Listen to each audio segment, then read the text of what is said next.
There is a silent mistake many women make, not because they are foolish, not because they are weak, but because they are human.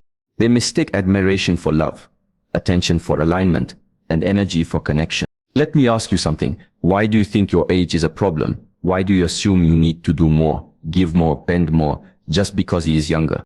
The moment you start proving your worth to someone, you've already forgotten it. When an older woman reaches out to a younger man for something deeper, she often does not realize what she is sacrificing. She may believe she is winning youth, excitement, or vitality, but in trying to meet him where he is, she leaves behind where she already stood, a place of depth, wisdom, and stillness that no boy can ever lead her to. There is a specific kind of strength that only comes with time, not years on a calendar, but battles fought, truths faced, and masks removed. That strength does not shout. It does not seduce. It simply is. But what happens when that strength begins to chase youth? It crumbles. Because true power cannot chase. It only stands. It invites. It does not. And so here is the truth. Never allow your wisdom to bow down to youth. Never try to shrink your soul to fit into the hands of someone who is still trying to find his own. Older women are not behind. They are ahead. Ahead in the journey, in depth, in quiet power. When they forget this, they start playing games of girls. Seeking texts, interpreting silences, competing with shadows of who they used to be, instead of honoring who they've become. A younger man might desire your body, but that is not the same as being ready for your truth. And you must understand this. The hunger in his eyes may not be for your mind. It might be for your mystery, your serenity, your experience, but that does not mean he is capable of holding them. Your power as a woman grows when you no longer need to be interesting. You simply are. When your silence speaks louder than your effort, when your gaze no longer asks, "Do you want me?" but declares, "This is who I am." You do not need to dance faster to keep him entertained. You do not need to lower your voice to make him feel tall. You do not need to perform wisdom as if it is a costume. It is already your skin. The biggest mistake you can make is handing over the map of your heart to someone who has not even begun his own journey. And yet many do. They laugh too hard. They dim their truth. They stretch themselves into shapes they do not belong in, all in hopes of being seen. But let me remind you of something. You are not here to be chosen by boys who haven't yet learned how to choose themselves. You are not here to earn love by being less. You are here to be whole, to be seen as you are, not because you are younger than your age, but because you are deeper than your year. There is one thing you should never do with a younger man, and it is this: never give him the power to define your value. Because the moment you ask him who you are, you have already forgotten. And your forgetting is too expensive for a fleeting moment of youth. Stand in your stillness, in your knowing. Let him rise to meet you, or let him walk on. But do not follow. You have already arrived. The world does not need more women who can twist themselves to fit a fantasy. It needs more who can stand firm in their reality. So never do this with a younger man. Never become smaller to be seen. You are not a moment. You are a legacy. Speak. Stand. Remember, there is something invisible that begins to grow between people when a gap in age is also a gap in consciousness. When an older woman steps into the world of a younger man, she may not realize it at first. On the surface, it can feel playful, invigorating, even magnetic. He is drawn to her confidence, her poise, the way she speaks without the need to impress. She is drawn to his energy, his curiosity, the fire that has not yet been weathered by storms. It feels like a spark, but a spark does not guarantee a fire. And too often, what begins with light ends in smoke. This is not about age. This is about illusion. When a woman who has lived, who has lost, who has built and rebuilt herself from ashes, begins to look for herself in the eyes of someone still learning who they are, she begins to trade gold for glitter. Not because the glitter isn't beautiful, but because it does not last. The world is obsessed with youth. It praises smooth skin and fast hearts. It teaches women that their value is shrinking with each birthday, that they must do more to stay wanted, be louder to stay heard, smile wider to be chosen. And somewhere in that noise, even the wisest woman begins to wonder, am I still enough? So when a younger man appears, showing interest, laughing a little longer at her jokes, listening with admiration, she feels something that the world stopped giving her: attention. And attention, when we are starved of it, tastes like love.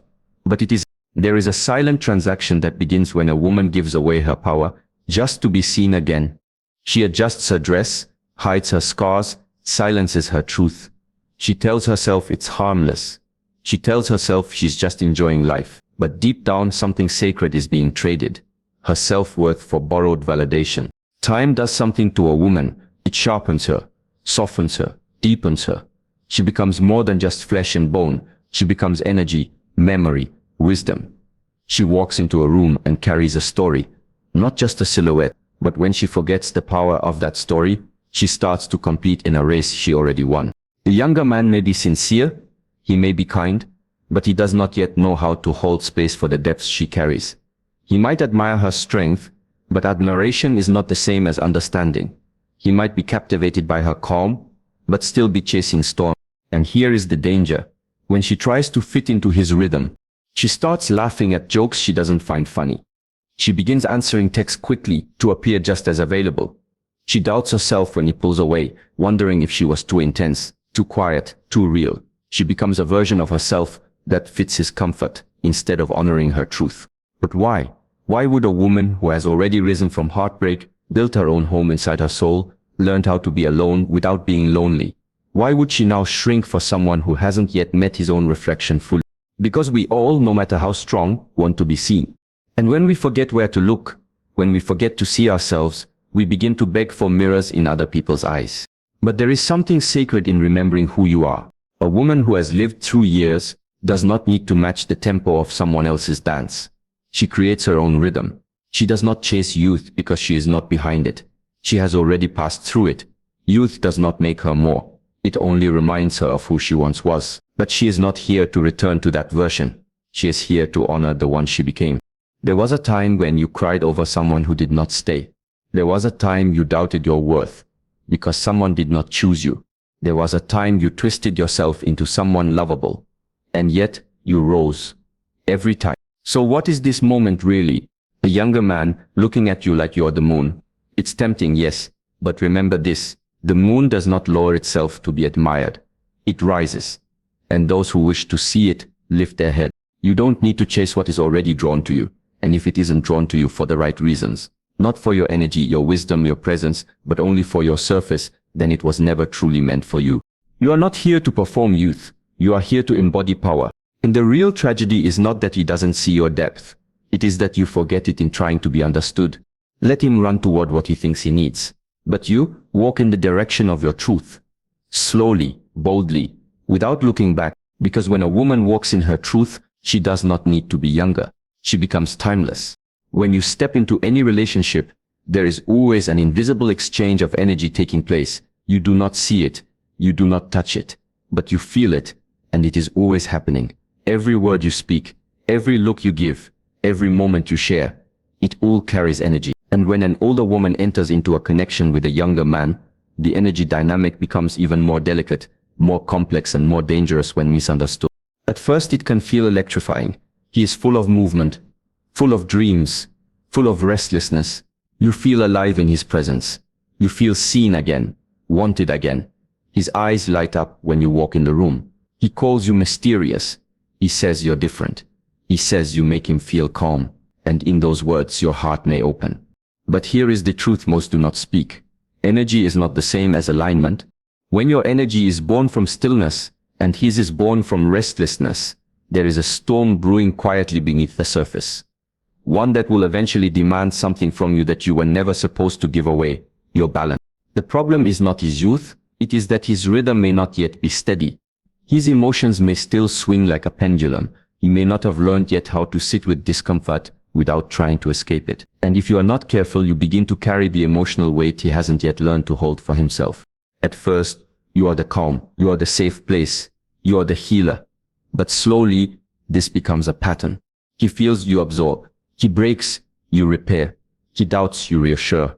And without realizing it, you have moved from being a partner to being a sanctuary. But who becomes your sanctuary? You see, the energy between two people must flow. It must be exchanged. Like breath, like heartbeat. But when one gives and the other only takes, the balance breaks. And when the balance breaks, love becomes labor. This is where the danger truly begins. Not in the beginning, when everything feels exciting, but later, when your emotional energy is slowly being drained. Not all at once, but day by day, little by little. And the scariest part is that you don't even notice it right away. Because you're still smiling. You're still laughing. You're still holding the space. But inside, something begins to shift. You become tired, not just physically, but spiritually. You begin to feel like you're shrinking to keep the connection alive. You begin to lower your truth to protect his feelings. You soften your power so that he doesn't feel small. And that, right there, is when you know the exchange has become unclean. Because true love, real, sacred, grounded love, does not require you to abandon yourself. It does not ask you to shrink. It does not ask you to silence your truth for the sake of someone else's comfort. When you are with someone younger, someone who has not yet stood fully in their own emotional center, the temptation will always be to become their center for them, to stabilize them, to guide them, to pour into them. But if you are not vigilant, you will begin to lose the parts of yourself you fought so hard to find. A woman's emotional energy is sacred. It is not a resource to be mined, but a force to be honored. You spent years becoming who you are. You learned how to sit in silence without panic. You learned how to speak without apology. You learned how to cry without shame and how to laugh without fear. That is not something you offer freely to someone who has not yet earned the right to meet you there. Because being with someone emotionally younger than you does not just affect your heart, it affects your nervous system. It affects your peace. You start watching your words. You over-explain your feelings. You carry guilt that doesn't belong to you. You confuse his inability to hold you with your own lack of worth. And then slowly, you stop asking the real questions. You just try to make it work. You just try to keep the peace. But that peace is not peace if it costs you your own alignment.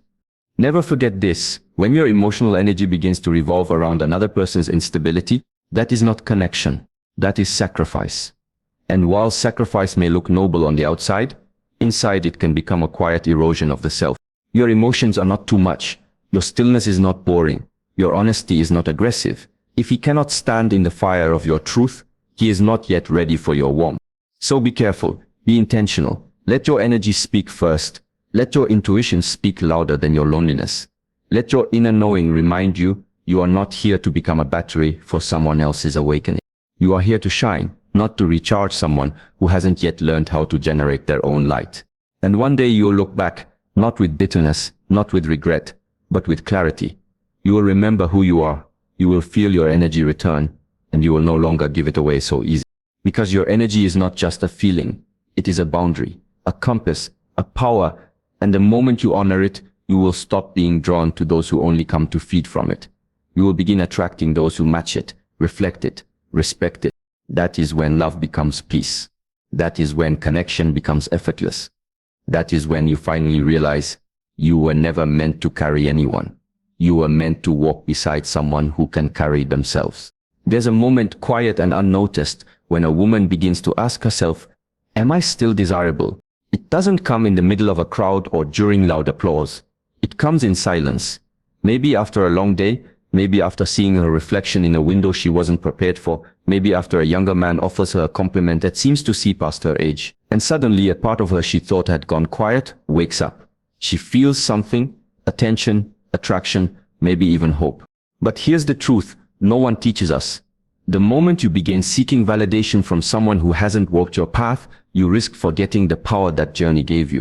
We live in a world that tells women you are most worthy when you are most youthful. The tighter your skin, the higher your value. The more eyes turn to look at you, the more you're told you matter. But what they never say is this, that the eyes that matter most are your own.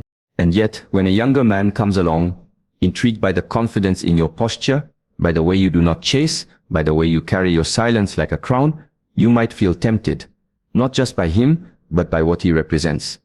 A chance to be seen again, a chance to be adored, a chance to feel chosen. But this is where the most dangerous trap begins. Not in being seen, but in needing to be. Validation feels good, especially when the world has trained you to believe you no longer deserve it. But it becomes poison the moment it becomes your fuel. And so many older women, wise, beautiful, powerful, begin to mold themselves around the younger man's gaze. Not always on purpose, sometimes in subtle ways. You begin to care too much about whether he texts you back. You begin to overthink your tone, your words, your presence. You begin to compare yourself, not to others, but to who you used to be. Suddenly your self-worth becomes a performance. You are measuring yourself by his reaction, his interest, his presence. You do more, hoping he'll feel more. You say less, hoping he'll lean in. You pretend to be okay with uncertainty, but deep down, it's eating away at your calm. And the worst part is, you already know better. You've been through storms before, you've risen after heartbreaks, you've rebuilt your sense of self more than once. So why now do you begin shrinking again? Because validation, when it mirrors an old wound, can feel like healing, even when it's not. You are not made to beg for affection. You are not here to audition for love. You are not a reflection of someone else's preferences or interests. You are not more valuable when you are less loud, less strong, less complex. You do not become worthy because a younger man thinks you're exciting. You already are, with or without his gaze. It's time to wake up from the illusion. He may admire you, but admiration is not intimacy. He may flirt with you, but flirtation is not foundation. He may desire your presence, but desire is not depth. And unless he has met himself fully, his darkness, his purpose, his values, he cannot possibly meet you. Because you are no longer the girl who needs to be taught how to love. You are the woman who teaches through her being, through her stillness, through her decisions. But when you give that power away for the thrill of being noticed, you weaken your own foundation. You begin to chase moments of external worth rather than standing firmly in your internal truth. And this is the trap of validation. It never lasts. The moment he becomes distracted, the moment he pulls away, the moment he stops affirming what you hoped he would, the emptiness returns. But this time, it's heavier. Because now, you've placed your value in hands that were never meant to carry it. You must return. Return to the mirror that sees your soul, not just your skin. Return to the silence that doesn't scare you anymore. Return to the wisdom that does not need a spotlight to shine. The world may never applaud a woman who chooses herself over fleeting affection, but that's not your concern. You are not living for noise.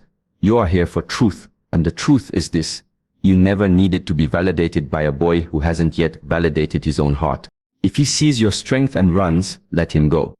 If he sees your calm and finds it boring, wish him well. If he sees your presence and mistakes it for emptiness, let that be his lesson, not your burden. Because a woman rooted in her worth does not chase. She does not convince. She does not perform. She simply is. And the ones who can hold her will come.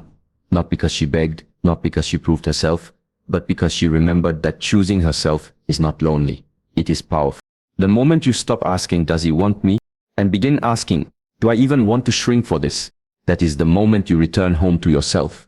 Let that be your power. Let that be your standard. Let that be your freedom. There is something quietly powerful about a woman who no longer needs to impress. She walks into a room not to be seen, but to see. She speaks not to fill the silence, but because her words carry weight. She doesn't move quickly, because she has nothing to prove, and most of all, she does not confuse being desired with being respected. When you are an older woman, the world begins to treat you like you're running out of time.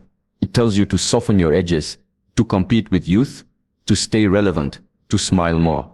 And so many begin to perform, not for the world, but for the fear of invisibility, for the fear of becoming forgettable. That is the trap. You start chasing attention when you should be commanding presence. And then enters the younger man. Full of wonder, impressed by your depth, intrigued by your silence, pulled toward your grace. He says you're different. He likes that you don't play games. He finds your calm attractive. And in his words, you begin to feel seen, desired, alive. But here's what must never be forgotten. Attraction built on performance is not love. And when a woman starts performing, smiling wider, texting quicker, speaking softer, hiding parts of herself, to keep someone interested, she begins to disappear from her own life. You are not here to become entertainment. You are not here to be the fantasy he paints in his mind. You are not here to make him feel more manly by being less woman. When you begin to lower yourself, emotionally, mentally, spiritually, just to maintain connection with someone who hasn't yet built their own foundation, you start leaking your power. Not in one loud moment, but slowly, like a faucet left slightly open. The problem is that most women don't notice until they're already drained. He begins to get distracted. He wants space. He doesn't want to go too deep. Suddenly your presence feels like pressure to him. Your confidence feels intimidating. Your stillness feels boring. But it's not you that changed. It's that your sacred presence now confronts his unresolved self, and he's not ready. So now, you stand at a crossroads. Do you shrink again? Do you make yourself more fun, more easygoing, more light, so he doesn't leave? Do you quiet your truth so he doesn't feel overwhelmed? Or do you remember? Do you remember that your worth is not measured in how well you fit someone else's comfort zone? That you are not a prize to be won, but a world to be explored. That you are not here to be liked, you are here to be. There is a reason real presence is so rare, because it cannot be faked, and it cannot be forced. It comes from facing yourself, from walking through fire and not losing your softness, from being betrayed and not becoming bitter, from seeing your own shadow and still choosing to love yourself. That kind of presence, it doesn't seek attention, it attracts respect. It doesn't entertain, it grounds. But here's the catch, not everyone can handle it. Especially someone younger, who hasn't yet gone through the shedding of ego, the quieting of noise, the sacred breaking that matures the soul. So never try to dim your flame just so someone else feels warm. Never try to shrink your depths just to stay exciting. That is not your purpose. Your purpose is not to perform wisdom, it is to live it. Your purpose is not to impress, it is to express. Your purpose is not to be agreeable, it is to be authentic. You don't owe anyone a smaller version of yourself, not because you're older, not because they're younger, not because you're afraid, especially not because you think time is running out. Time is not your enemy, your fear of being forgotten is. But how could you be forgotten when your very presence has the power to shift a room, settle chaos, soften storms? You are not the noise, you are the silence after it. You are not the lightning, you are the sky that holds it. A younger man might come into your life and say all the right things. But what matters is not what he says in desire, it's how he acts in your truth. Can he hold stillness without needing to fill it? Can he face your honesty without running toward comfort? Can he witness your strength without trying to overpower it? If not, then he is not your equal, and your spirit is far too sacred to be bent for someone who cannot yet stand. Let your presence be your boundary. Let your presence be your test. Let your presence be your protector. You do not need to chase affection when you become the place affection longs to return to. You do not need to impress anyone when your very being is already a rare language. Only the worthy can understand. And those who do not speak that language, let them walk. Let them wander. Let them miss what they never truly grasp. Because you are not meant to be understood by everyone. You are meant to be revered by the few who have earned the wisdom to meet you exactly where you stand. Take a breath and feel the ground beneath your feet, because this is the place where your story stands tall and unshaken. The world may spin its tales about ticking clocks and fading beauty, yet you carry living proof that spirit does not wrinkle and wisdom does not retire. Nelson Mandela once reminded us that courage is not the absence of fear, but the triumph over it, and every sunrise you have met is evidence that you keep choosing triumph. Rumi told us that what you seek is seeking you, so when self-respect seeks you, welcome it with open arms and unbreakable boundaries. You are the author who has written herself out of the darkest chapters, the sculptor who keeps shaping gold from experience, the traveler who never confuses a detour with a dead end. Ralph Waldo Emerson declared that you must make the most of yourself, because that is all there is of you, and that is exactly what this moment demands. Stand so completely in your own radiance, that no passing opinion can cast a shadow. Let every heartbeat say I am enough, I am whole, I am timeless. Muhammad Ali shouted that he is the greatest. And then he proved it. You too have earned the right to proclaim your greatness, not through noise, but through presence. The way you hold eye contact without flinching, the way your silence fills a room with calm thunder, the way your laughter refuses to apologize for its volume. These are titles, belts, trophies no one can strip away. You do not need to hustle for relevance when relevance is looking for you. Maya Angelou taught us that we may encounter many defeats, but we must not be defeated. Remember, every time you rose from heartbreak with gracious fists, unclenched, recall the nights you folded loneliness into art, and the mornings you brewed resilience with your coffee. Those victories carved invisible medals into your spirit, and no fleeting infatuation can compare. Let any younger companion be inspired, not indulged. Let him rise to meet the altitude of your standards, because altitude is where eagles fly and where small minds cannot breathe. Confucius declared that the person who moves a mountain begins by carrying away small stones. Your mountain was self-doubt, and stone by stone you cleared a path toward self-trust. Guard that. Do not light it with matches handed to you by those who fear the darkness in themselves, for they will drop them at the first gust. Your fire is sky-forged. It can guide ships home. It should never be dimmed to soothe eyes that have not yet learned to gaze at brilliance. Helen Keller told the world that life is either a daring adventure or nothing at all. Let your adventure be measured not in how many chase you, but in how bold you keep choosing yourself. If admiration arrives wrapped in immaturity, Smile and wish it grows. If attraction knocks without respect in its voice, keep the door closed. You are not an entry-level experience. You are a summit, and the climb requires preparation, intention, and altitude. Winston Churchill reminded us that success is not final. Failure is not fatal. It is the courage to continue that counts. Continue to honor your pace, to water your own garden, to decorate your solitude with music and moonlight. Continue to let peace be your jewelry and authenticity your dress code. When the world says act younger to stay wanted, you will answer with the thunder of your footsteps walking away. James Baldwin wrote that your crown has already been bought and paid for. All you have to do is put it on your head. Place that invisible crown upon your hair, silver or sable, and let it sit there unshakable. Do not ask if it suits you. It was forged for you in fires of experience, cooled in rivers of tears, polished by winds of change. Wear it. The Stoics whispered that the obstacle is the way. If society's obsession with youth is an obstacle, then it is also a gate. Step through it with open eyes and a steady heartbeat. On the other side is a life where you refuse to barter dignity for compliments, where your yes is a feast and your no is a fortress. And when doubt arrives in the quiet hours, remember Viktor Frankl, who said that everything can be taken from a person but one thing, the last of human freedoms. To choose one's attitude in any given set of circumstances. Choose the attitude of sunrise, of ocean tides, of ancient mountains. Choose the attitude that says, I am not here to rehearse insecurity, I am here to embody surety. Let every cell in your body echo the decree of Eleanor Roosevelt, who said that no one can make you feel inferior without your consent. Withdraw that consent forever. Celebrate the miracle of becoming a woman so whole that anyone who wishes to share her light must first vow never to try to eclipse it. Now lift your chin a fraction higher, breathe a fraction deeper, and feel the universe exhale in agreement. You are not sprinting towards some imaginary finish line. You are dancing through a masterpiece in progress. The applause you hear is the heartbeat in your chest. Steady, relentless forever. And if the world ever forgets to clap, remember the words of Walt Whitman, that you contain multitudes and in those multitudes thunder rolls, rivers flow, stars ignite. Go forward and live as the living monument of your own resurrection. Let passion be your passport, wisdom be your compass, truth be your language. Outgrow every cage, outrun every expectation, outshine every fleeting glare. The younger man, the older man, the entire watching crowd may marvel, but their gaze is not your destination. Your destination is the horizon inside your soul, where age is irrelevant and presence is everything. Step into that horizon, own it, live it, and let the world, young and old, learn what true power looks like when a woman finally remembers she has always held it.